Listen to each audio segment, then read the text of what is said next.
اسلام آباد میں مارگلا کے بندروں کو بے گھر اور در بدر کیے جانے کی کہانی۔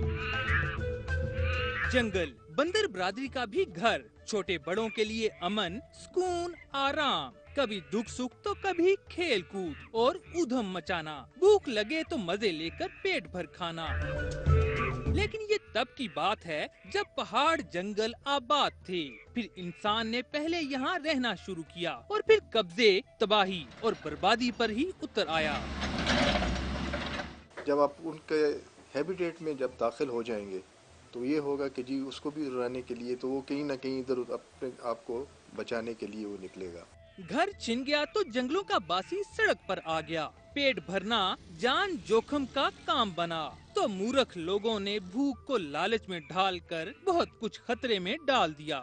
یہ ایک پرے بھی ہے، اس کے اوپر پریڈیٹر جو ہے اس کا وہ ہے کامن لیپرڈ ہے۔ اب جب کامن لیپرڈ جو ہے اس کو اپنی خوراک وہاں پر نہیں ملے گی، خوراک نہیں ملے گی تو وہ اس خوراک کے پیچھے جو ہے نا وہ آئے گا، آبادیوں کی طرف آئے گا۔